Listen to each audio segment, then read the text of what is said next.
What is my role?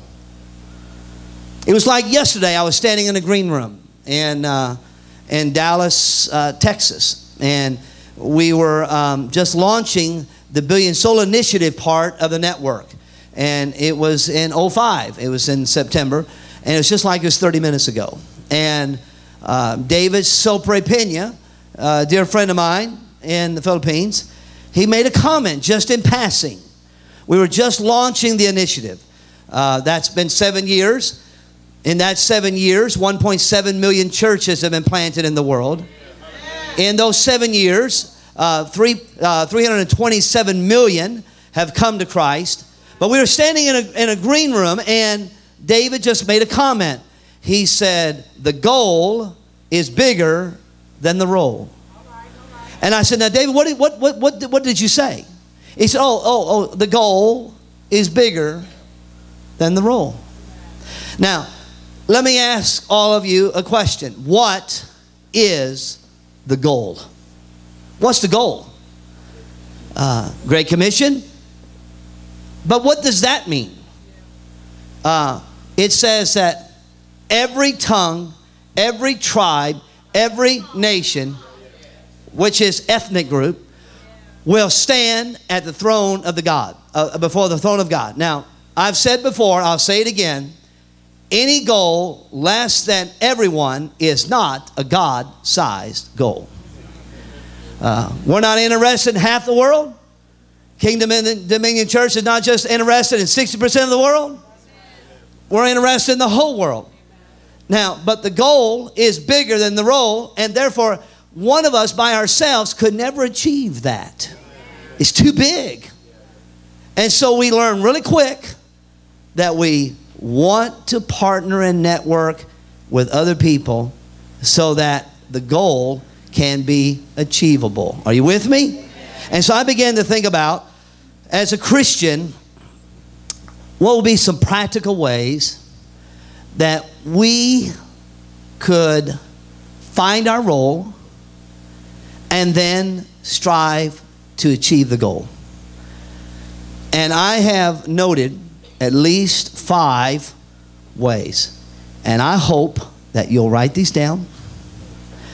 I have spent years thinking about it.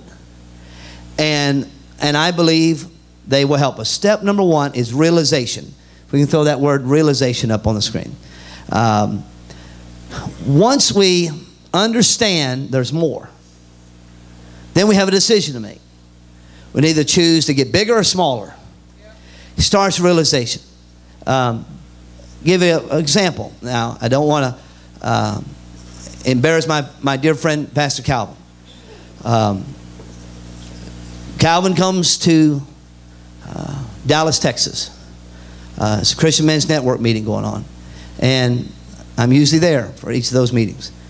And the Lord quickens his heart about Synergizing Conference that's going to take place in Orlando. Now, Calvin and I had not met. And so there's a brochure that's passed out. So here's a realization, knowledge, something that didn't know existed. Pastor Calvin going to take it out and say, you know what, it's just another conference thrown away. But he chose, with his lovely wife, to come to Orlando, Florida. By the way, we on purpose have Orlando in January together. Just makes sense. And so we're trying to get you to feel really good about the fact you're going to come to Florida in January. I was listening to what he was saying about commercials and advertising. I thought this was very good. And by the way, Pastor Calvin is a wise man. He's a wise man. And so he comes to the conference. There's a little more knowledge, a little more information. This church decides to partner, invest on a monthly basis into the Being So Network. Any and all money that's invested in the network does not benefit James or Sherry and our girls. Not a dime. Every dollar that goes in that network is in that network. We don't benefit a dime. I probably put in 60 to 80 hours a week into the Being So Network. I understand that. Now, I don't need a brownie button. I don't need any accolades. I'm just simply saying we believe to the point this is what we do. This is what we do as a family. It's what we do as individuals. And so Calvin and I got connected. And we began to walk together.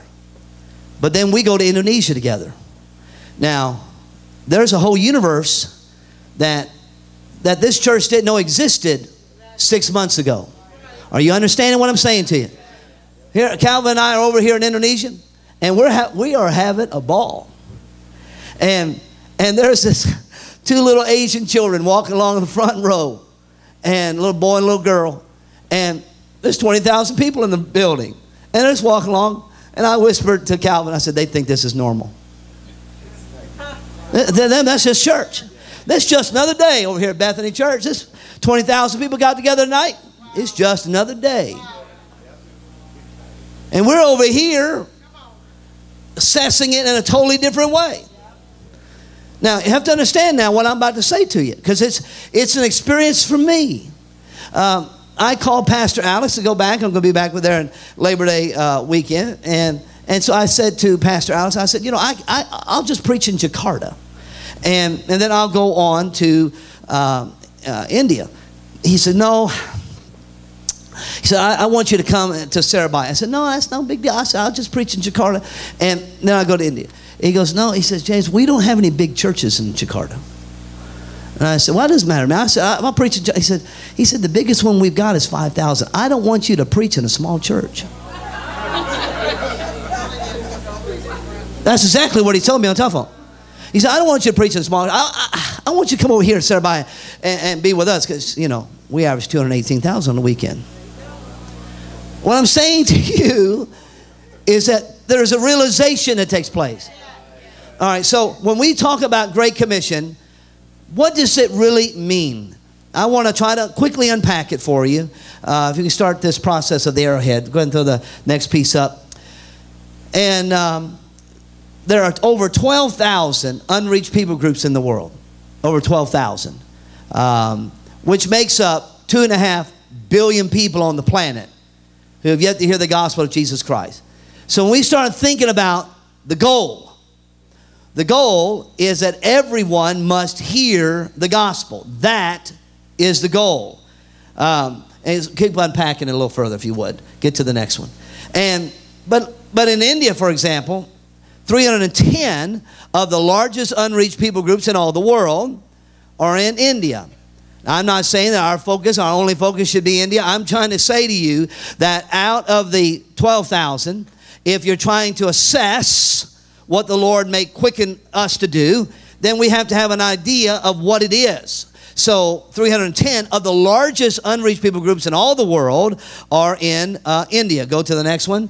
And then we have to think about, well, how are we going to do that? If we were going to go to India, will we go by ourselves, pack up, just go? Well, that's great. Buy your casket while you go.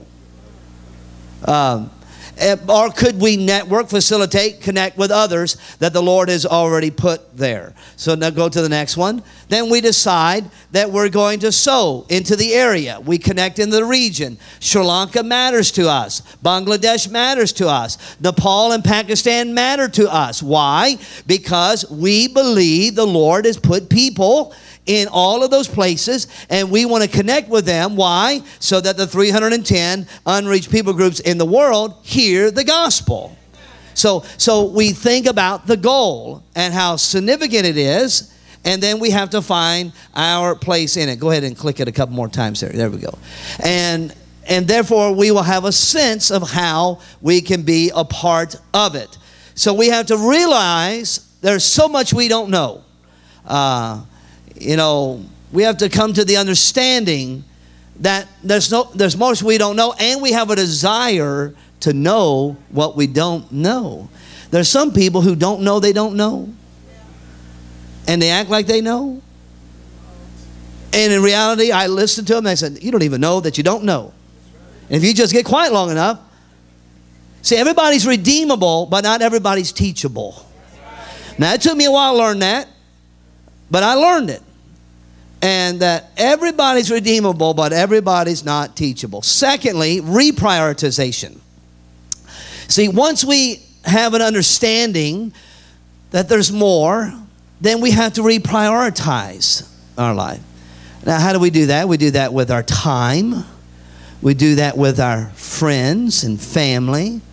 We do that with our money, our energy. We reprioritize our life.